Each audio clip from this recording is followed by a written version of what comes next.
It was a riveting sex scandal that struck deep in the heart of the U.S. military, bringing down a high-ranking general. Tonight, it's the other woman at the center of the story, a self-styled diplomat stepping out to set the record straight. My co-anchor, Juju Chang, has the broadcast exclusive. I didn't know who it was. I thought, is it a terrorist group? Is it a rogue agent? Do they want to harm us? You thought you were in danger. Oh, absolutely. I was scared for my life. Jill Kelley is the mystery woman caught up in the tabloid sex scandal. Breaking news on the fast-developing CIA sex scandal that ended the career of then CIA Director David Petraeus. The celebrated four-star general, the combat hero who led the military surge in Iraq, resigning in disgrace after the FBI uncovered an extramarital affair. And worse, he shared classified documents with his mistress. The moment that General Petraeus admitted to you who the stalker was. I saw him break down. That mistress, his biographer, Paula Broadwell. But she was also accused of being a cyber stalker. Kelley says sending menacing emails to Petraeus, as well as his high-ranking colleagues and friends. He immediately looked at me in the eyes and said, "It's Paula Broadwell." One of Broadwell's targets was Kelley, a well-connected honorary ambassador who'd hosted glamorous events for the highest-ranking military generals stationed at CENTCOM in Florida. And we now know that Broadwell became jealous of Kelley's close relationship with the general. After all, Kelley nicknamed him James Bond, at one point saying in an email, "Commander, you are such a tease." Some of the emails back and forth between you and the generals were flirty, fawning. Was it pointing to something else? No, I actually don't find my emails to be flirty. I mean, I love my friends. Petraeus and she were the kind of friends who joked in front of their spouses about their athletic prowess, comparing their thigh muscles in the process. It was just completely innocent. But there was one moment during this Easter family dinner in Washington that may have set Broadwell down a dark path fueled by jealousy. There is this report that General Petraeus admitted that there was groping under the table. He has his son with him, his wife with him. I'm with my husband, all together. It just physically can't happen. I don't know what he told her. I don't know why he told her, but it never happened. You think he might have told Paula Broadwell to make her jealous about you? Sadly, nothing was the same after that, and that's when the stalking started to happen. You were, in her mind, the other woman. I don't know why. Kelley says that's when she and her husband Scott began receiving threatening emails in spring of 2012, seeming to pinpoint her location, tracking her meetings with generals, especially David Petraeus, as well as General John Allen, who also received mysterious emails warning him about his friend Kelley.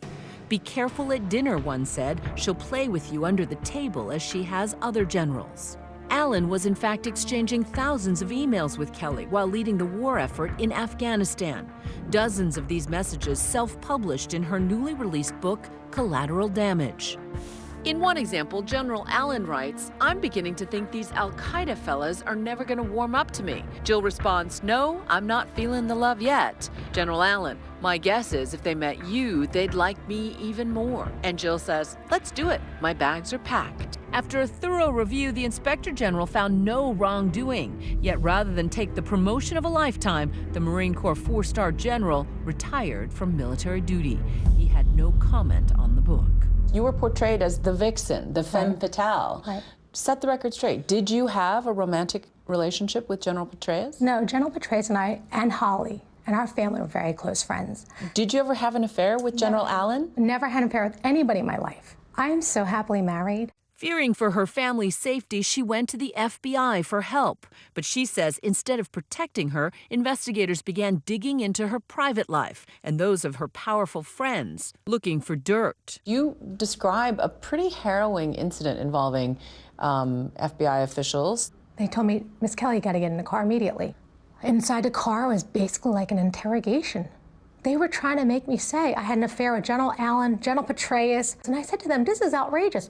The FBI has previously denied Kelley's claims of an SUV interrogation in the summer of 2012, but the months-long inquiry and the headlines around it took its toll. You triggered an investigation that essentially brought down two of the country's top generals. What was your reaction? General Petraeus didn't know that his stalker was his mistress. General Allen didn't know General Petraeus was having an affair. I didn't know he was having an affair. I found out when the whole world found out. Did you feel betrayed? I did. I did feel betrayed. In his defense, he was in a difficult situation, walking a very tight rope where he had a very unhappy ex-girlfriend. In the book, Kelley says it was Petraeus who asked her to call off the cyberstalking investigation.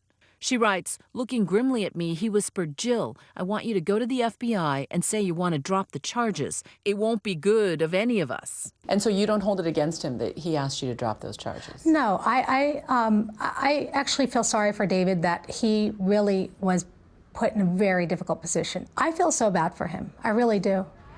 Kelley's husband of 17 years, cancer surgeon Scott Kelley, stood by her without flinching. I trust her, and I trust her to the end of the earth. Turns out, most of those personal email messages Kelley exchanged with top military brass were sent through a joint email account that the couple still shares. Even if she had her own personal email, even if she had flown up on numerous occasions and been in the same hotel with these people, I wouldn't worry about it because I know her. I know that that's not her, that's not Jill. I know that she couldn't cheat, she wouldn't cheat.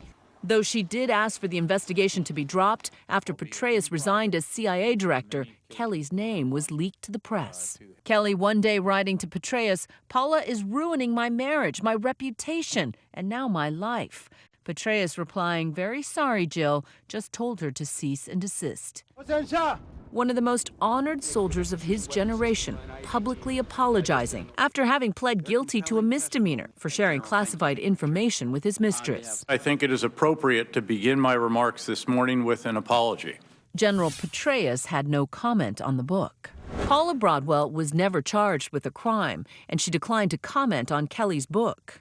I really have nothing to say to her. I wish she never sent those emails. I just hope she's in a better place today. Mrs. Kelley, how are you doing? The Kelleys filed a lawsuit against the FBI and the Defense Department, accusing them of violating their privacy rights for political gain, triggering a relentless media onslaught. Their lawsuit, dismissed permanently just last week, now leaving her free, she says, to speak out against the dangers of government abuse of personal information. That's why I felt like it was important to write the book, because these guys resigned in shame, retired in humiliation, and continue to live their life with the fallacies and the falsehoods and the shameless leaks and lies that were said about them and my family. And it's not right. The truth needs to come out. For Nightline, I'm Juju Chang in New York.